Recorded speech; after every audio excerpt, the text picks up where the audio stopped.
Assalamualaikum warahmatullahi wabarakatuh. Alhamdulillahilladzi ala ni'amihi zahirati wal batinati qadiman wa hadisan. Wassalatu wassalamu ala nabiyyihi wa rasulihi wa alihi alladzina saru bi nusrati dinihi sayran hasisan wa ala atba'ihim alladzina warisu ilmahu wal ulama'u warasatul anbiya akrim bihim warisan wa mawrusa.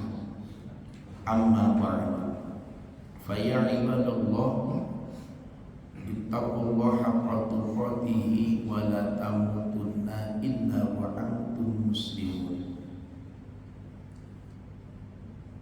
Wa qala Allah ta'ala fi kitabihil karim wa huwa asdaqul qailin. A'udzu billahi minasy syaithanir rajim. Bismillahirrahmanirrahim. Innama ya'muru masajidallahi man amana billah wa aqama as-salata wa ata az-zakata wa lam yakhsha illa Allah. Wa qala an-nabiy sallallahu alaihi wasallam an Abi an Abi Sa'id radhiyallahu anhu qala yaqulu Allah ta'ala yawmal qiyamah aina jirani fataqulul malaikah rabbana man hadha yanbaghi ayyujawiraka ya Allah. Allah ta'ala aina qurra'ul Qur'an wa ummarul masajid.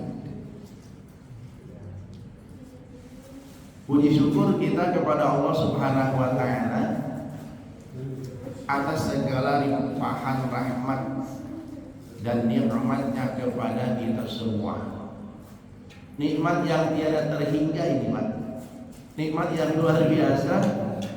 Kita bisa hadir di rumah Allah dalam situasi cuaca dingin, gelap, ngena sareknya, lagi enak-enaknya tidur.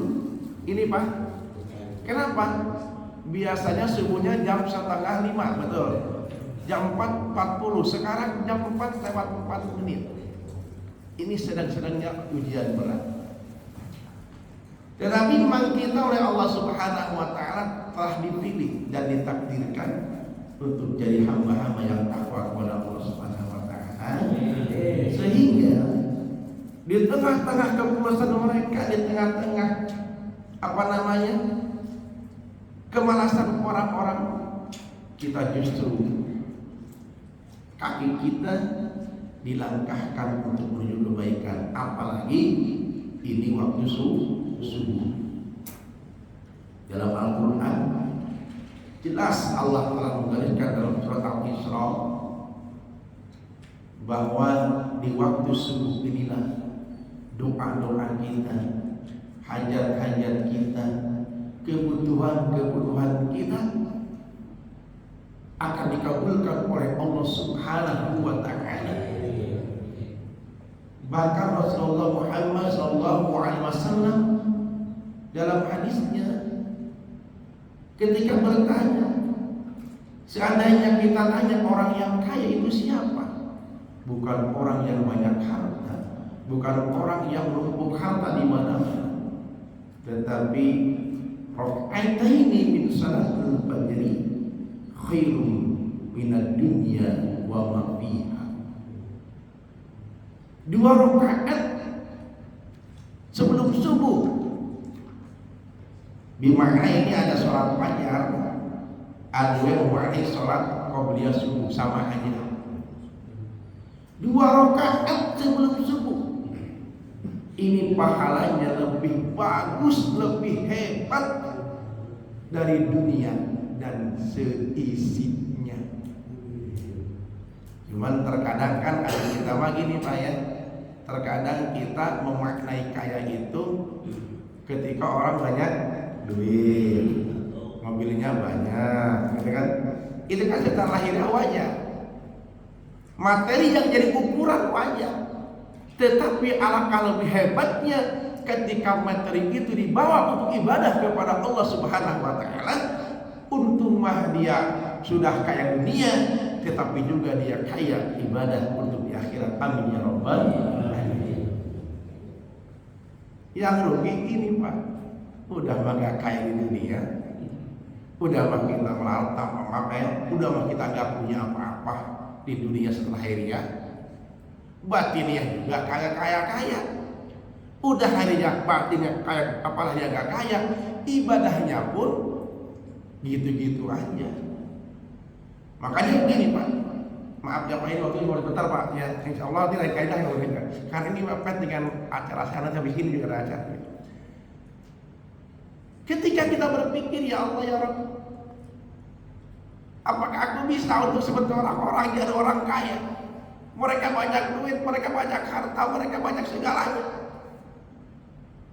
Kata Allah, nggak usah seperti itu. Aku sudah sediakan, aku sudah wahyukan, aku sudah berikan contoh kepada nabimu, Nabi Muhammad SAW, bahwa orang yang sholat 2 rakaat sebelum subuh, mereka hakikatnya orang terkaya di dunia ini. Amin ya rabbal alamin. Bisakah kita itu? Tadi ada yang ketinggalan nggak sholat subuhnya? Apa sholat 2 rakaat sebelum subuhnya? Ya Pak ya, besok diusahakan kita kejar tuh. Berarti sebelum adzan sudah ada di masjid. Sholatul jama'ati afdalu min sholatil. Sholat sendiri, sholat berjamaah di masjid lebih utama daripada kita sholat di rumah sendiri. Itu pun sholat di rumah kalau dia paham tentang sholatnya. Saya kasih tahu, la sholata illa bi'ilmiha. Tidak sah sholat kecuali dia tahu tentang ilmunya. Ya kan kita sholat ingin diterima boleh dia, ingin diterima oleh Allah Subhanahu wa taala. Salah satu syarat yang diterima oleh Allah, pahami apa kita sudah paham tentang sholat. Bagaimana hukumnya? Bagaimana pembagian sunnah kauliyahnya, sunnah af'aliyah dan sunnah fi'liyahnya, bagaimana praktek niatnya, bagaimana praktek ruku yang sebenarnya. Maka ketika kita berpikir kita serba kekurangan, maka kita bersemangatlah untuk bisa sholat lebih utama di masjid berjamaah dengan lain. Amin ya rabbal alamin. Ini gak gampang Pak ya, gak gampang. Untuk itu dalam waktu singkat ini di perdana pembukaan saya mengajak semangat Pak. Karena apa? Sholat di rumah juga sama. Mau berjamaah juga kagak wajib. Betul kagak wajib, betul saya makan. Kalau kita berbicara masalah kewajiban, wajib sunnah, muakkad ataupun sunnah hayat, itu tergantung niat kita. Bapak punten, saya mau nanya di sini. Bapak orang-orang rumah rata-rata, kalau Bapak punya gaji pilihan, Bapak dalam kerja sebulan, satu gaji 2 juta, yang satu 5 juta, pilih yang mana rata-rata orang? Pilih yang afdol 5 juta dong. Betul tidak? Betul. Sholat berjamaah memang biasa-biasa kelihatannya, tapi ingat tadi kata Rasulullah SAW bahwa sholat berjamaah lebih utama daripada sholat sendiri. Bisa bagi wa isruna darajatan, dengan pahala 27 derajat dibanding orang yang sholat sendiri. Itu pun kalau dia sholatnya paham tentang sholatnya sendiri. Kan enak kalau jamaah mah udah kita ngikut numpang tinggal amin doang ya Pak ya. Iya tinggal ngikut apa susahnya Pak ya, tinggal ngikut amin Allahu Akbar, imam takbir takbir, imam rukuk imam sujud gitu kan. Dalam kitab Subul Salam mengatakan begini ya, innama ju'ilal imamu liyu'tamma bih, sesungguhnya kau jadikan seorang imam di depan itu dituruti, ditaati. Nah iya tinggal ikut aja, imam takbir, milu takbir. Ustaz, ada orang yang ngerti sholat, baru sholat bisa sah nggak sholatnya itu? Sah, walaupun dia nggak baca apa-apa. Takbir, ya silakan gitu. Rukuk, yang penting dia sudah niat kepada Allah Taala untuk sholat berjamaah, dapat pahala sama. Selama dia punya niat untuk berjamaah, mengutamakan sholat jamaah di masjid daripada sholat di rumah sendiri. Hadirin jamaah rahimakumullah. Terakhir, saya pernah baca satu hadis dari Abu Nu'aim ya, an Abi Sa'id, di mana ini termasuk hadis qudsi. Nanti di suatu hari, di hari kiamat, yaqulullah ta'ala aina jirani, Allah akan mencari nanti di hari kiamat yang dahsyat, yang ribuh, yang kalut, di mana orang semua berantakan kemana-mana menyelamatkan diri masing-masing. Justru nanti kan Allah cari ainal dirani, di mana ini tetanggaku kata Allah, di mana orang yang dekat denganku kata Allah. Malaikat terheran-heran. Fataqulul malaikat ya Rabbana man hadzal ladzi yanbaghi ayyujawiruka ya Allah. Wahai Tuhanku ya Allah, siapa sih orang yang kau cari? Kau cari sengaja sebagai tetanggamu, seorang yang terdekat denganmu ya Allah, siapa? Allah Ta'ala, Allah berfirman, aina qurra'ul Qur'an wa ummul masajid. Tetanggaku adalah di mana mereka suka membaca Quran dan dia orang yang suka memakmurkan masjid. Amin. Mengisi rumah Allah. Kayak yang lain Pak, enggak. Allah jadi orang kaya enggak, orang miskin apalagi enggak. Siapapun mereka yang mampu membaca Quran setiap saat, setiap hari, dan dia rindu cinta kepada masjid, dia isi masjid, maka itulah nanti yang Allah cari sebagai orang yang terdekat dengan Allah Subhanahu wa Ta'ala. Kebayang Pak dalam hati, jangankan kita dekati sama Allah, kadang-kadang didekati lurah saya udah apa, betul tidak? Jangan kita dekat dengan Allah kan, jangankan kita cari Allah, dicari kepala desa pun karena sudah wah bangga banget, aku dicari dong kepala desa gitu kan, dicari sama ini sama itu gitu, betul tidak? Kenapa ini kesempatan Allah cari itu orang, Allah rindukan itu orang.